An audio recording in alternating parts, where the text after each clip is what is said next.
the beaten track to find solutions. The Nissan Sugarbelt 400 preview continues, and in fact, Nissan have been flying the flag in off-road racing for the past 7 years. They certainly have all the expertise when it comes to tyre choice. Glyn, firstly, the regulations for the production car class and their tyres. Well, we've got very almost free tyre regulations, apart from the fact that we can have to use 4 tyres for the whole event, 4 new tyres, and of course the spare tyres that are carried on the car. And this was brought in midway through last year to basically curb some of the costs, which are always, you know, our biggest enemy in motorsport or all types of sport. So you can have total freedom in terms of your brand. You can have a maximum of 4 new and the used spares on your vehicle. And for the production cars, you've got a maximum height regulation of 805 millimeters. So how do you go about marrying the tyre use with the prologue and then the race proper?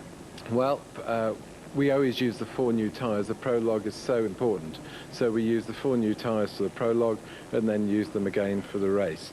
As far as choosing the tyres are concerned, well, there's 2 very distinct sort of areas in terms of tyre performance. The one is the speed that we get, and the second is the puncture proof, as we call it, because off-road is really what it says, and there's rocks and all sorts of hidden landmines everywhere, and you're going to find them, and the drivers do. So the puncture proof of the tyre is really important, and that almost takes precedence over the tyre performance, as it were. I know that you guys try to keep it under a certain time for tyre change if you do flat. What are you trying to do that in? Well, that's sort of company secrets, as you say, but yeah, the crews practice a lot at this, and to have a puncture, it is so competitive these days that a puncture can drop you sort of 2 or 3 places if you're not careful. So, and for that case, one of our off-road tyres, wheels and rims together, weighs 32 kilograms. So it's you don't really want to get a puncture if you can help it. Do drivers have specific tyre brands that they like using, or is that something that is dictated from office? It's really dictated from office, actually, in as much as what's available to us, what we know in terms of performance. But as manufacturers, what we've done is we generally tend to try and run the same tyre as each other. We buy these in bulk, and this enables us to be more competitive price-wise. And we've chosen last year, we chose a BF Goodrich tyre, which was excellent in terms of puncture proof, because the sidewalls are very thick, and it's not so easy to make a tyre that doesn't puncture and has got reasonable performance. This year we're going to have a tyre change for the next race, in fact, over to a Czechoslovakian tyre called Matador, which looks from the outside almost exactly the same as the BF Goodrich, but inside it's not quite the same. So we'll see as the season progresses, and I think there's a fair degree of tension, because I suspect they're going to be more vulnerable to punctures, so the drivers are going to have to be more careful and choose exactly the route that they're going to go on. Silly question, but how important are the tyres in the complete setup of the car? Oh, a huge portion of the total performance. If we say that when we started off-road racing and we didn't have, should we say, a specialized tyre, we would often have 4 or 5 punctures during a race. I mean, these cars are really quite heavy. The tyre is small. The suspension travel is limited on the production vehicles, so punctures are, as one could say, an occupational hazard. But these days we often go through a race with having no punctures, and on average during a year we'll probably have 4 or 5. And sometimes we get what's known as a double puncture, which is a real nightmare, where there's an obstacle in the road, maybe a steel fence pole, the driver hits it with the front tyre, goes over it with the rear tyre, and the next thing you've got 2 punctures on one side.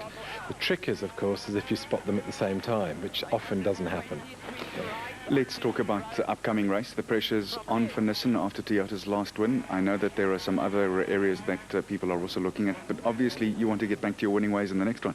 Oh yeah, the Sugarbelt is a tricky race. It's tight in area, extremely rough in others, and it's a real driver's race. Normally 7 hours in the seat. Also vulnerable to punctures.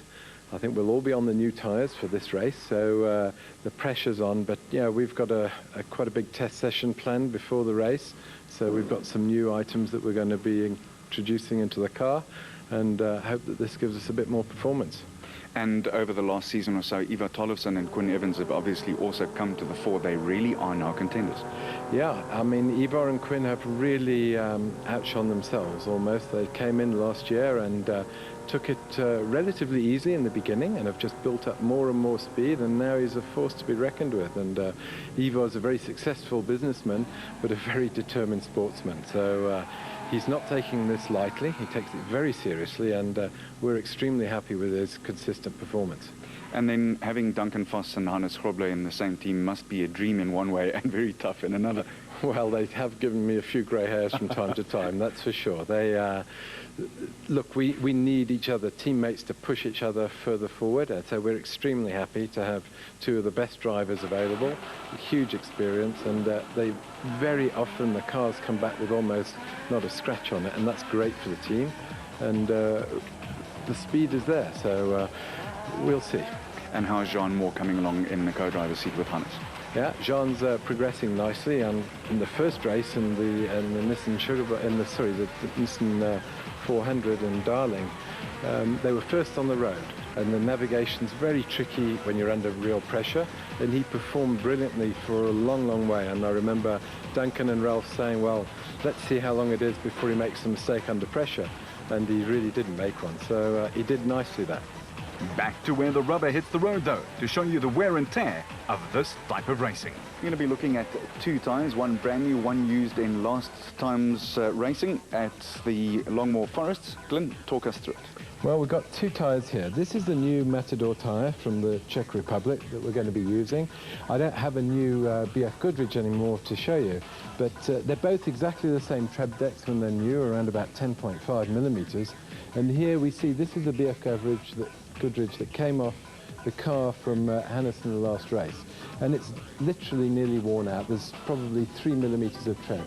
So here we have another angle on the performance of the driver and the car and the tyre connected.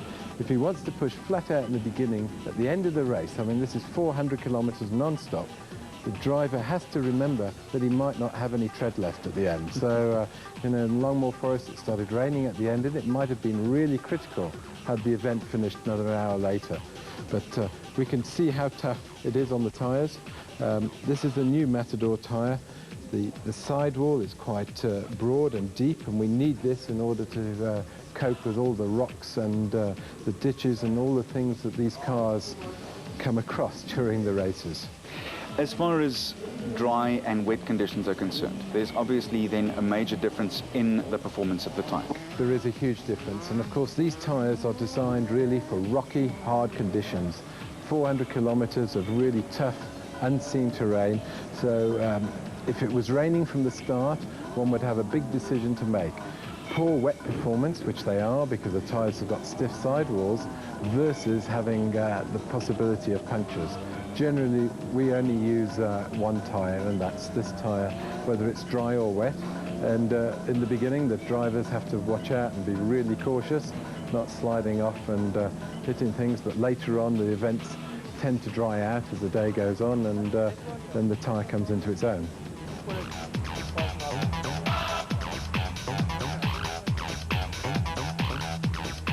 That gives you great insight into the production car class tyres, but the specials or space frame vehicles do employ an entirely, if you'll excuse the pun, different type. Goodyear South Africa's JC Erasmus explains. Well, what we have here is our Wrangler MTR tyre. It's a purposely built off-road tyre, not only for racing, but for all the normal off-road enthusiasts, especially the guys who want to travel through Africa. It's a very aggressive tyre, very aggressive tread blocks, and shoulder design to provide maximum traction in all directions.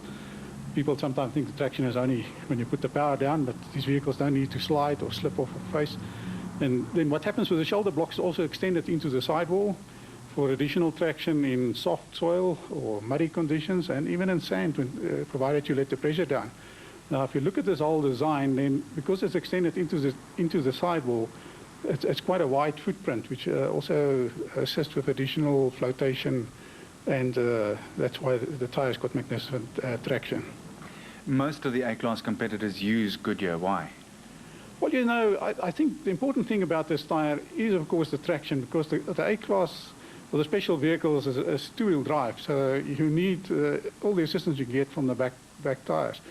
This tire has also got a durable puncture resistant in the sidewall, and it's designed such that it doesn't affect the handling of the car, because you can overdo it. So once the sidewalls can get so stiff and it's so thick that it affects the handling of the cars. And this tire hasn't got that. It's got technology in it to resist punctures, but at the same time the handling is still there, and it assists the suspension when the sidewalls take the bumps and absorb most of the energy that will go through the tires via the suspension to the dampers or shock absorbers.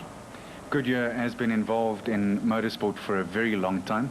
How does that translate, in particularly this category, to market share? Well, there's no doubt about it.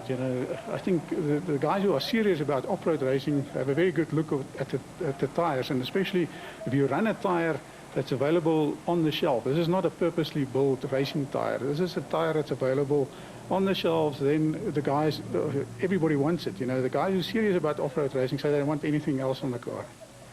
And then with the amount of rapport that you have with the off-road racers, there's obviously a lot of feedback as far as this tyre is concerned.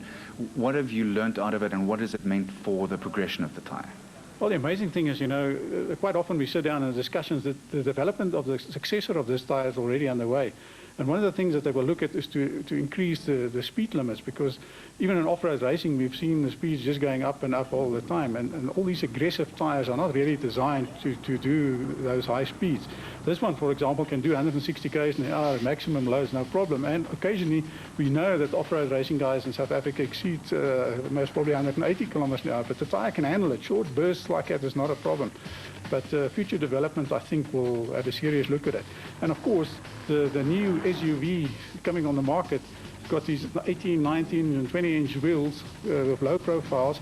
And Goodyear has already developed a 55 profile for these tires for some of these top guns in the SUV market, with unbelievable speed ratings of 200 km an hour plus. And the tire is just as aggressive and can do the same job as it's doing here. Tell us about, firstly, the inflation that most of the specials use this at, and then secondly, what sort of temperature does the tyre get to at the end of a race? First of all, the inflation is a personal thing. We can always recommend the base inflation. We say never go below a minimum or don't exceed a maximum, but you've got to play in between, because suspension play a part because of the inflation. Depends on the damping, how hot the springs on the vehicle. It depends on driving style also. Some guys would like to run a bit higher because they like to slide the car at the back. Other guys don't want that because they say then they're not in control. They like the front to be in control. But the pressures that we normally recommend is about 2 bar, and we say the big thing I think in off-road racing, and if you want to protect the sidewall also in a way, is not to run too low but also not too high. If you run it too low, then obviously the sidewall becomes vulnerable. But at the same time, the tire needs to flex. If there's something in the way, it needs to push the tire out of the way. And if the pressure is too hard and they can't push the tire out of the way, the sidewall or the crown with a big jump or whatever, it's going to break the tire. There's no doubt about it. And sometimes that break doesn't occur immediately, but it sits there, it's inside the tire, and maybe 100 kilometers later the tire will fail. So yes, tire pressures, but I think the guys by now have worked out what works. Obviously, when it gets to temperature, these tires don't get very hot. In spite of what people think, they get quite hot. It's not like a racing tire. They run quite cool, and especially in wet conditions in some of the races, then we would actually recommend that the guys go a little bit up with the pressure, because normally they will build up on itself, but when they continue to run in water and mud, they're not going to do that, and then you're actually running them a bit too low. So that's what we do. And the early weather predictions for the 2008 Nissan Sugarbelt 400 is exactly the opposite to that. Sunny with a high of 28 degrees and 91% humidity. In the production cars, it's Goodyear and Birkin who lead by 2 very small points over Voss and Pitchford, and Woolwich and Scholthammer. And then the specials, Marsh and Groenewald are being chased by the Solvolts, ×2. The racing headquarters will be the Beaumont Eston Farmers Club outside Pietermaritzburg, and the prologue over 65 kilometers starts on Friday the 16th at 12:30. Until next time, when we'll show you the fine racing from KZN, you keep it on the road, we'll keep it off-road. That was the ultimate test, the ABSA Off-Road Championship.